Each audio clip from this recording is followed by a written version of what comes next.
Hi everyone, I'm so glad you're here. This is Jamie with Sweet Pickins, and I want to bring you guys along for a really simple DIY. So I went to the thrift store and I found something and I was like, okay, what can I do with these? And then my mind was twirling and whirling and it finally came to me. So I'm going to show you guys this project, and it's a very simple project, but just think about how you can do this on some items you already have in your home. You could do it on a box. You could do it on a crate. You could do it on a bucket. You could do it on a soup can. You can do it on a piece of wood.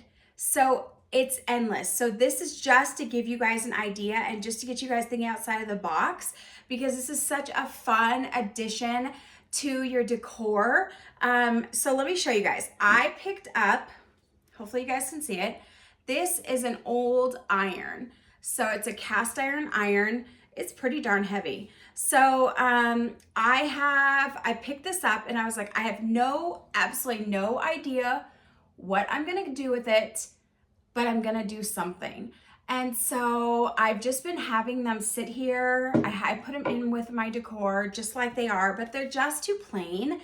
And I really wanted to elevate them and see what I could do with them. So it came to me.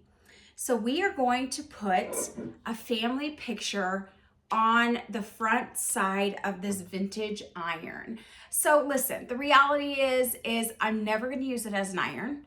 The reality is I'm not ruining it. I'm not throwing paint on it or anything. This can easily be sanded off of here, and then you could do something else with it, or you can just set it again, if you just wanted something plain. So just think about that when you're doing this. If you don't necessarily want to commit, this is a project that you can easily undo. So we are going to take a family picture and add it to this iron. So my family, we have a tradition. It's very rooted in our family. When I was a little girl, we have a really big balloon races here. Every September, the balloon races are just absolutely amazing. It's 100+ balloons. It's in this most beautiful park, and it's several days long. And so this is something that I did as a child and that I've continued with my 3 grown children. We went every year. Now we've got plus ones, and extra family comes and friends come, and it's absolutely such an amazing time. So the Great Reno Balloon Races is such an important event to our family and means so much. So we have a picture here that was taken. Someone else took this picture. There's balloons behind us. I know it's probably really hard for you to see. So the balloons are behind us. It was taken early morning. We're talking probably 6, 7 in the morning. But this just encompasses our family. So I'm gonna take this picture and we're gonna Mod Podge it on this vintage iron and make it a home decor piece. The only thing you're gonna need is Mod Podge. Remember, I used the yellow label. This is the matte. You could use whatever you want, whatever you have, just use it. I use a sponge brush. Guys, I'm still using the same sponge brush. I think this is like 5 or 6 weeks now I've been using this. I've used it for so many projects. Remember, I always tell you guys, use this, put it in a baggie, but don't wipe off the extra or excess Mod Podge. Leave it on there, stick it in a baggie, and I'm telling you, you get so many uses out of it. It's just a way to save a few dollars. And then you're gonna need, I have my Gator sanding block, but you're gonna need a piece of sandpaper or sanding block or whatever. So, all right, so I just printed this up. So what I'm gonna do is I'm gonna cut it out, and I'm just gonna cut it out. I printed this as a 4x6. And we're not gonna obviously use all of it, but we will take off the excess with our sanding block. So, all right, so I just got rid of the extra white paper off to the side.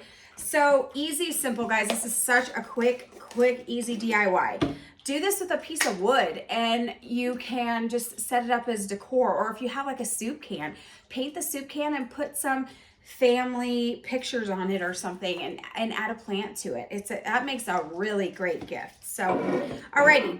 So what we're gonna do, let me get this out.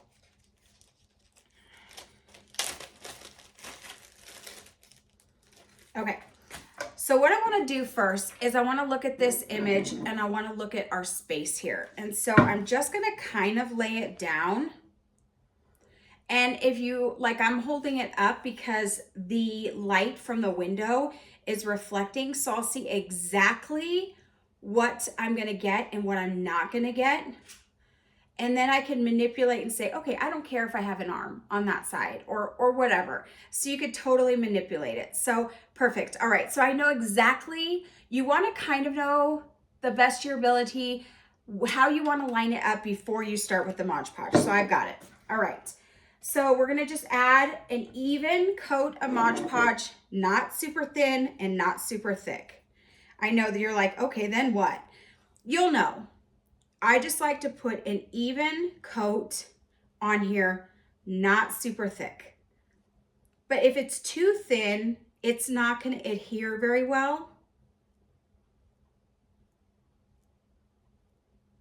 Because what will happen is it'll just ooze out the sides and it'll just be too much.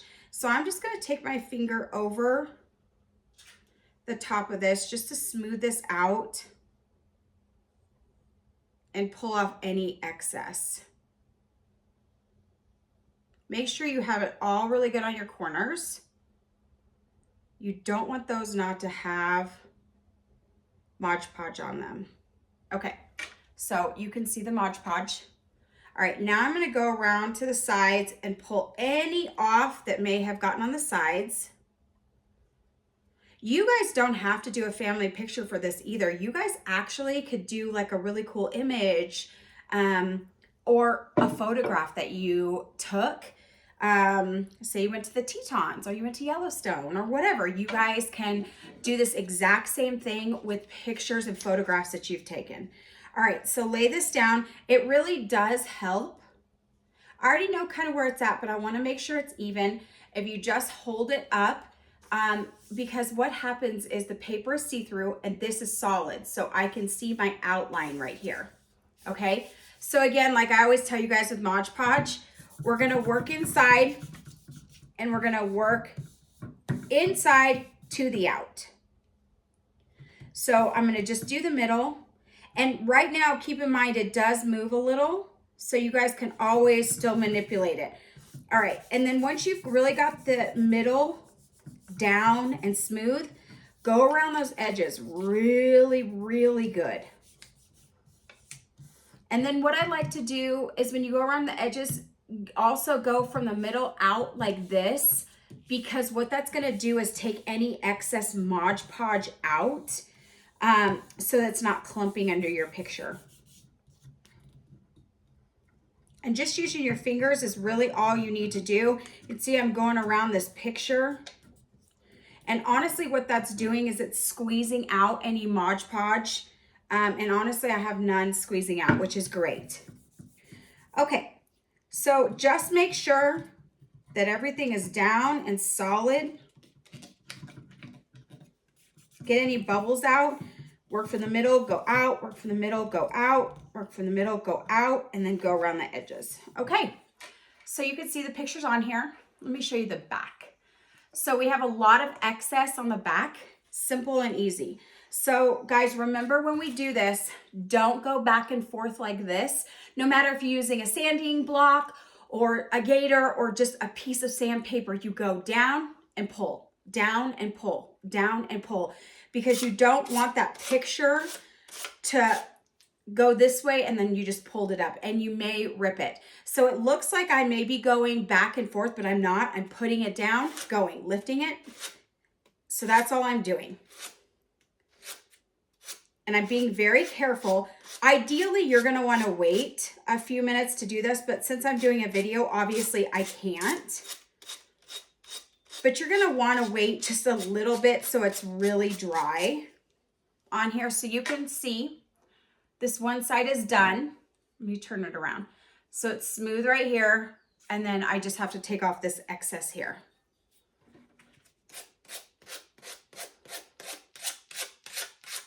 I'm just lifting it up each time. Get it off, and then you could go back in and fine tune it. Like if you see any little pieces, you could go back in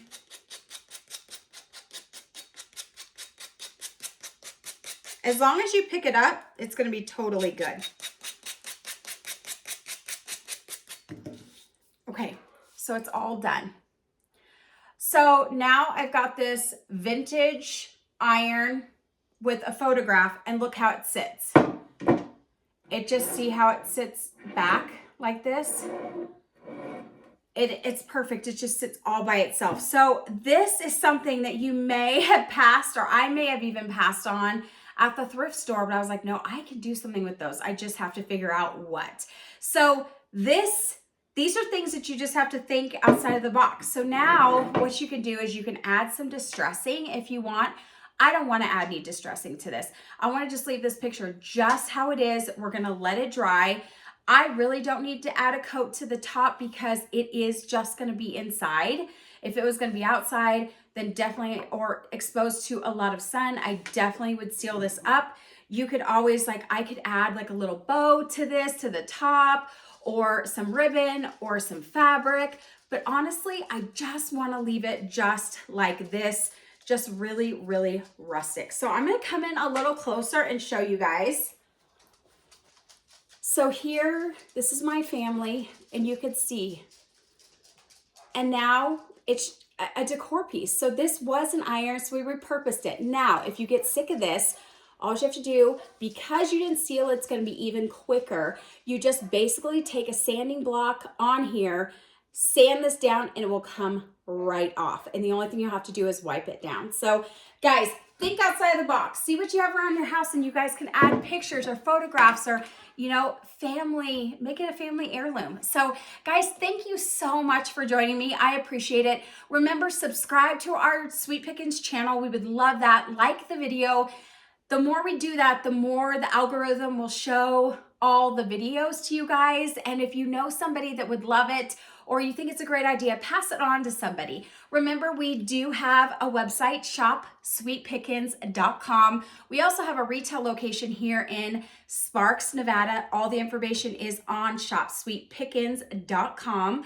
And then don't forget to follow us on Facebook or Instagram. You just have to type in Sweet Pickins Reno. And remember, Pickins is Pickins. A lot of times that gets misspelled with an E on the end, but it's Pickins. So you just have to type in Sweet Pickins Reno on Instagram and Facebook. You'll find us there. We do stories. I'm doing lots of decorating when I'm bringing in new inventory. So there's lots going on there. So guys, thank you so much for joining me today. I appreciate it, and I hope you guys are having a wonderful day.